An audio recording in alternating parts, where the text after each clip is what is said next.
Let's get more of a view from Washington, D.C. Our political editor, Adam Boulton, is there. Over to you, Adam.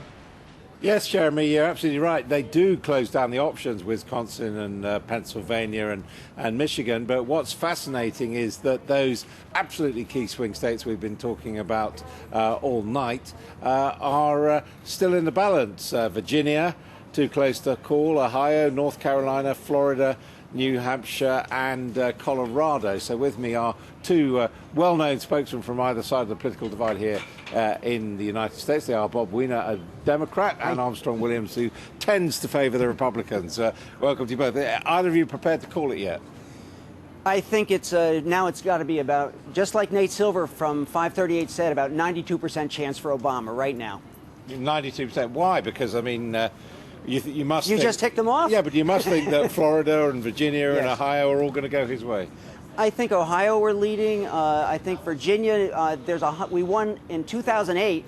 There were 110,000 votes that we gained in Northern Virginia. They haven't even brought in the Northern Virginia votes yet. So it's looking very good everywhere. Armstrong?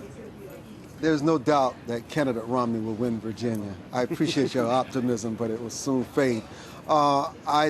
I think the fact that the races are close in the states you mentioned, Colorado, Florida, Virginia, which are key battleground states, tend to favor candidate Romney.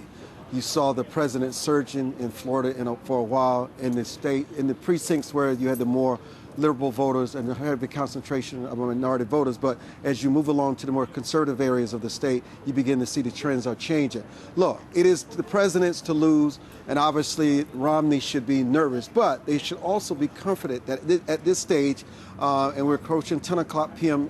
Eastern Standard Time in our nation's capital, they're not even close to calling this race. Anything can happen. Anything is possible. In fact, the states that you mentioned, along with a couple other states, could break and go Romney's way, and it could still possibly be a landslide.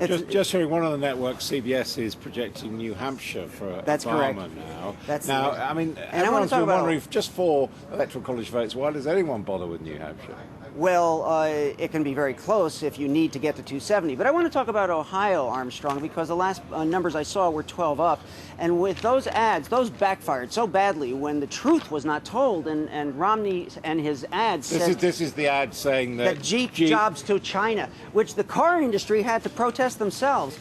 You combine that with what Romney called real change. What, tax breaks for the rich, drilling for oil, stopping women's choice, self-deportation, students borrow from your parents, and bankruptcy from health care, and no Wall Street reform. All right, well, those issues are reasons why this will be a great day for America well, let's tonight. talk about Ohio. We've seen from our exit polling that particularly with Democratic voters, that auto bailout featured very heavily with them, very positive. It's the reason why the president won in Michigan. They're hoping that it will spill over in Ohio. There's no doubt about that. But if So that was it were a mistake to attack it, therefore?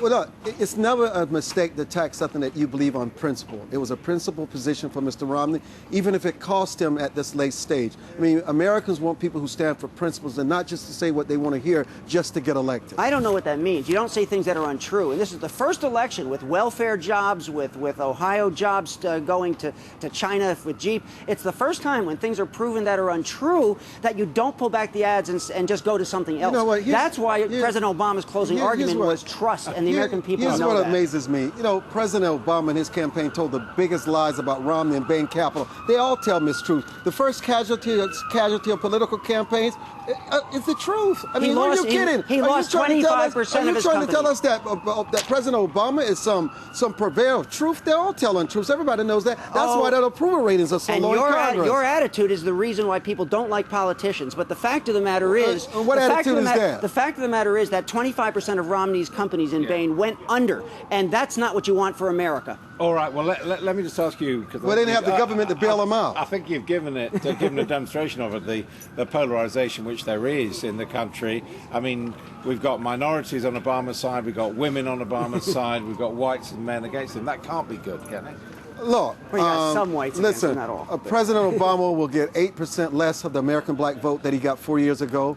suburban women are supporting candidate Romney, and the independents are swinging towards candidate Romney. That's why this election is not over until it's over. I agree with that. It's not over till it's over, but it's looking very good for the president tonight, and we're very enthusiastic. The most important thing is that it means that we can continue on with jobs, and maybe, Adam, to your point, maybe the obstruction that the Republicans have done on the jobs bills won't happen when President Obama wins a second term. Well, that's very important. The Republicans have control of the House again, so you want- so you want the Armstrong and obstruction. Bob, thank you very much. they have the control of the So, House. of course, there are those other elections going on in the races for the Senate. It seems that the Democrats are doing pretty well. In fact, Linda McMahon in Connecticut, who spent $100 million of her own money on 2 campaigns to get elected to the Senate, has failed in that for the Republicans. But what we're really focusing on tonight is the battleground across the states for the US presidency, and Martin Stanford has an update.